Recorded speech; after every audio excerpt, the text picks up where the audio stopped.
Hey everybody, Mike Toy Bonsai Boise. This is my Shantung maple, and it has seen better days. But before we get too into its current problems that it's suffering from, we'll look at the last year's progress and see how we got here. So back in March of 24, I think this is when I first noticed the problem. The problem, as you can see, is half the tree and half me picking at it. But what's happening there is that the bark at the bottom of the trunk is just flaking off. Which is a shame because the bark on these Shantung maples is awesome. If it would focus there. It's kind of a silvery, really fissured looking. But something happened here. I posted quite a few videos on this. Here it is in April, the following month. And one thing I mentioned in other videos, and you might have noticed, is that this tree has seen some major ups and downs. It's been through a lot. It happens to be my favorite tree, actually. Of all my bonsai trees, this one is my favorite. When it's doing well, it's really pretty. But you see that dieback up top?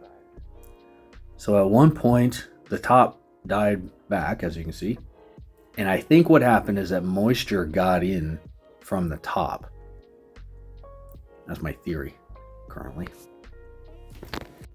but I can't be sure.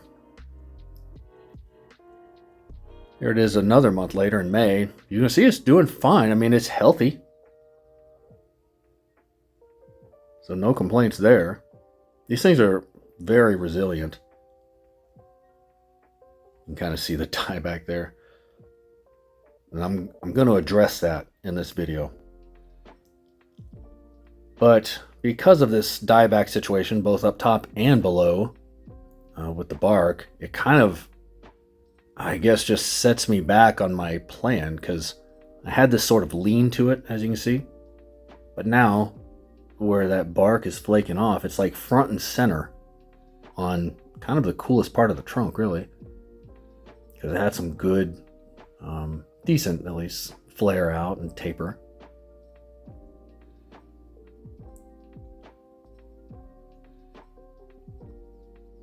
Then I had, a side branch off to the bottom right, and then the main canopy on the left.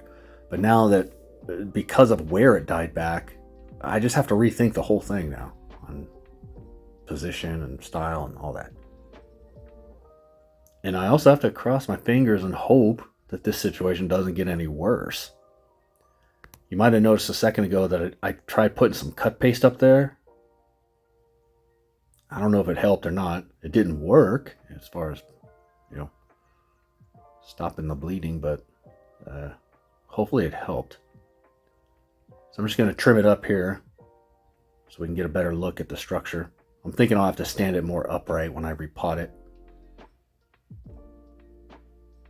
There goes my backdrop. It's a windy day that day. A little bit about these Shantung maples for anybody who's not familiar with them. They're actually a Chinese maple, not a Japanese maple. They're very heat and drought tolerant. They seem to do well in all types of soil. Sandy, loomy, clay. I use bonsai soil in mine, obviously, but they're not as finicky as a lot of Japanese maples are. They also grow very fast. Probably not quite as fast as a silver maple or a red maple, but much faster than a Japanese maple. I have to believe they're somewhat related to a trident maple. A trident maple's leaves are very similar, except the middle leaf, it's kind of like, well, see if we can get a better look here. This is it, by the way, the following month again in June. So you can see it's nice and healthy, bushed out. But when we get a better look at the leaves here, you can see it's similar to a trident maple's leaves. A trident maple has 3 prongs, prong I guess is what it's called. This one has 5, but they look similar.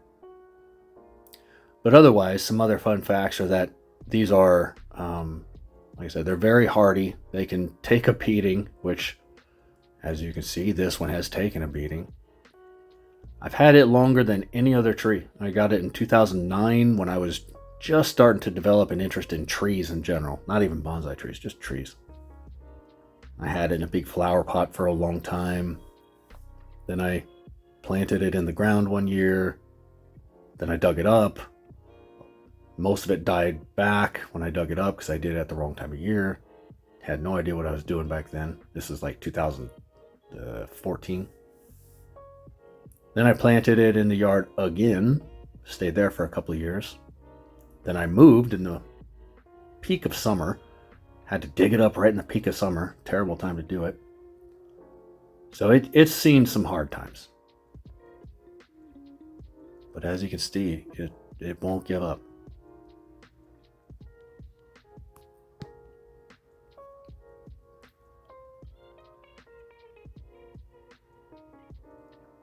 They also have really awesome fall color, which I unfortunately did not get footage of this year. I looked and I couldn't really find any good footage. I got a tiny bit, but I didn't really capture it in its entire beauty. Another name you might hear for these is a purple blow. I've heard them called a purple blow before. I wouldn't say that they're rare, but I would say that they're much less common. You can kind of get a look at where I'm going to make the cut there when I get rid of the deadwood. Hopefully you saw it. Yeah, they're not rare, but they're a little less common. When you go to a nursery, you'll probably see Japanese maples and silver maples if you go to like a big box store. I've seen some varieties of the Shantung maple that they go by Autumn Glory or Autumn Blaze, that type of thing, which I think is a hybrid of a Shantung maple and like a silver maple or a sugar maple. But you can get just a pure Shantung maple if you do some searching online. There's different nurseries around the US that has them, probably other places too. You can actually see the difference in the hardwood where it died back once, like 10 years ago. That's the part in the middle. And then the part that surrounds that middle part where it died back just a year or two ago. Dieback on top of dieback. Not cool. Here it is in August. You can see the difference there. It sprouted out new leaves all over the place. You can see the difference between those and the old leaves. Clearly, there's a clear contrast there.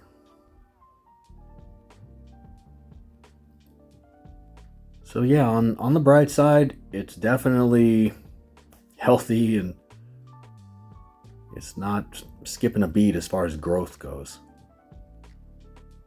It's just skipping a beat in as far as styling and what the heck to do with it now. But that's okay. You experience setbacks sometimes, not the end of the world. I put some zip ties around that part right there where I'm pointing at. I think I did it off camera, but I did that so that in the winter time I would remember exactly where I need to make the cut. So fast forward a few months now to just the other day, February of 25. The weather's starting to hint at getting nice again. It's in the 50s, so that's nice. But that bark situation is just getting worse.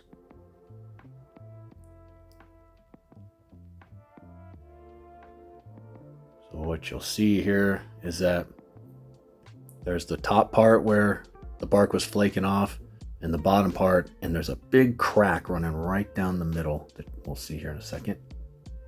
There's the zip ties, by the way. So I'm going to cut the top of that off here in a minute.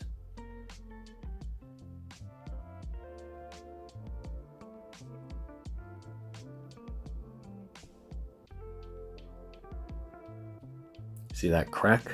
Look at that. Going right down the middle of that bark. I have no idea what to expect. I don't know what's going to happen now. I've never had a tree do this. I would imagine what'll happen. Pop. Look at that. Did it off camera. I had this tiny little handsaw and I was going at it. Then I remembered what power saws are for, so I got that out and finished it in like 2 seconds. But it's already starting to look better if you look at it with the eyes of prospect or potential. It's definitely going to have to be repositioned when I repot it, which I don't plan to repot it this year. It's been in this pot now for 2 years. So next spring I'll repot it. I'll be at the 3-year mark. But I don't want to repot it because I just don't know how it's doing with that bark getting worse. So I don't want to disturb it any more than I have to. Here's my current plan. I'm just going to slather it with cut paste. I'm going to try to seal up all these open spots. So I poured it in the top. Now I'm going to put it in, down that crack, and I'm going to put it all around the open spots down below. But I run into a problem there too, which you'll see here.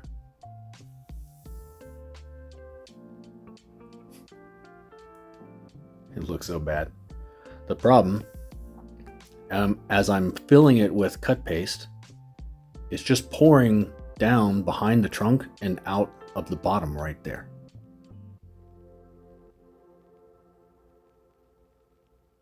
So probably what I'll do is every few days I'll have to just go out and just apply a little more. It'll dry, then a little more, then a little more. Part of me wonders if this is the right thing to do. If there's moisture inside of there, this could trap moisture inside. I don't know. But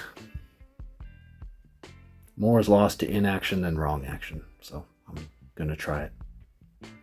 And that's basically where I leave it for now. I trimmed it way back. I sawed off the dead wood. We've got a tentative plan for when we repot it next spring. It'll be more upright. And we'll try and seal up these wounds. Let me know your comments, and thanks for watching. Have a good rest of your day.